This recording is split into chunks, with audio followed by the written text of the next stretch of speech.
भारत जोड़ो यात्रा के बाद अब राहुल गांधी जी के नेतृत्व में कांग्रेस पार्टी भारत न्याय यात्रा निकालने वाली है। तो सुना आपने, 2024 लोकसभा चुनाव से पहले कांग्रेस सांसद राहुल गांधी भारत न्याय यात्रा शुरू करने जा रहे हैं। भारत जोड़ो यात्रा की तर्ज पर ही पूर्व राष्ट्रीय अध्यक्ष राहुल गांधी की भारत न्याय यात्रा निकाली जाएगी, जिसका आगाज मणिपुर से 14 जनवरी को होगा, जो 14 राज्यों से होते हुए 20 मार्च को मुंबई में संपन्न होगी। 6200 किलोमीटर की इस यात्रा के दौरान राहुल गांधी युवाओं, महिलाओं और हाशिए पे पड़े लोगों से मुलाकात करेंगे। बस यात्रा से ज़्यादा लोगों तक पहुंचा जाएगा। यात्रा में कुछ छोटे हिस्सों को रुक रुक कर पैदल भी कवर किया जाएगा। लेकिन ऐसे में सवाल ये है कि राहुल की यात्रा से न्याय किसे मिलेगा, जनता को या कांग्रेस को, ये देखना बेहद दिलचस्प है। हालांकि कांग्रेस की न्याय यात्रा पर बीजेपी ने तंज कसा है। बीजेपी प्रदेशाध्यक्ष वी.डी. शर्मा ने कहा कि राहुल गांधी किसके लिए न्याय मांग रहे हैं। न्याय तो पीएम मोदी ने जनता के साथ किया है, विकास से जनता को जोड़ा है। वैसे भारत जोड़ो यात्रा में भी राहुल गांधी ने जहां जहां पैर पड़े वहां जरूर कांग्रेस का सफाया हो गया।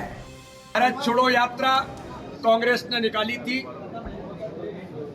श्रीमान राहुल गांधी उस यात्रा का नेतृत्व कर रहे थे। जहां जहां पैर पड़े संतन के, संतन का अर्थ मतलब दूसरी बात कह रहा हूं, जहां जहां पैर पड़े राहुल के वहीं वहीं मंटा ढार।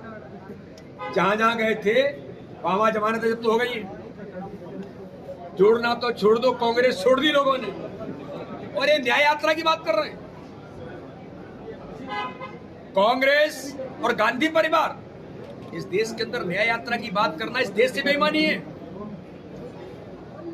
अरे इस देश के अंदर लोकतंत्र की हत्या करने वाली कांग्रेस और ये गांधी परिवार, और ये न्याय यात्रा की बात कर रहे हैं किसके साथ?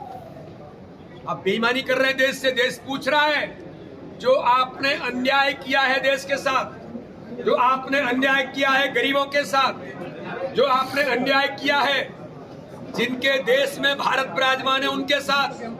बीजेपी का तंज कसना इसलिए भी लाजमी है क्योंकि 2023 के चुनाव में कांग्रेस सांसद राहुल गांधी की भारत जोड़ो यात्रा का असर दिखा ही नहीं, बल्कि कांग्रेस की सेफ सीट माने जाने वाली सीटें भी कांग्रेस पार्टी के हाथ से निकल गई।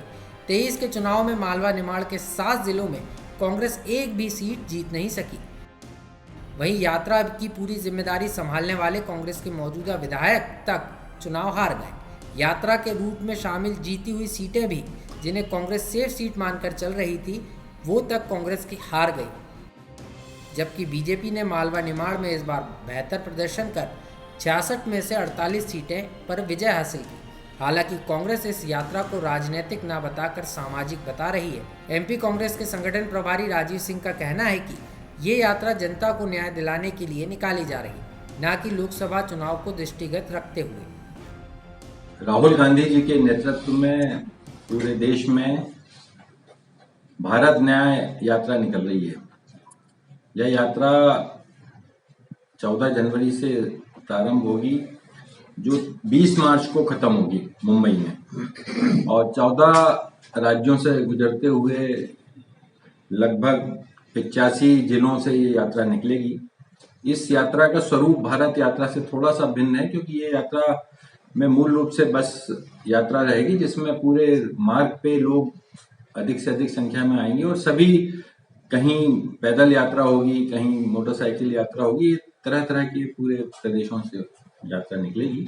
और मैं समझता हूँ जिस तरह से भारतवर्ष में संवैधानिक मूल्यों को तोड़ा जा रहा है, भारत के संविधान को बदलने का प्रयास किया जा रहा है, इसलिए ये यात्रा निकल रही है, जिस तरह से भारत जोड़ो यात्रा को पूरे देश के लोगों ने स्वीकार किया था। जहां जहां से वो यात्रा निकली थी वहां पर सभी लोगों का आशीर्वाद और स्नेह कांग्रेस पार्टी और हमारे नेता राहुल गांधी को मिला था।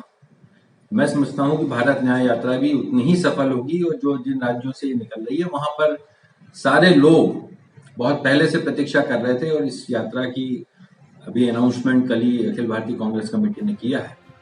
हालांकि राहुल गांधी की न्याय यात्रा का मध्य प्रदेश का रूट अभी फाइनल नहीं हुआ है, लेकिन हिंदी भाषी राज्य एमपी, छत्तीसगढ़ और राजस्थान में राहुल की न्याय यात्रा कितना कमाल दिखाती और इस यात्रा से कांग्रेस को न्याय यानी जनता का साथ कितना मिलता है, ये देखना बेहद दिलचस्प होगा। लोकमत के लिए भोपाल से आकाश सेन की रिपोर्ट।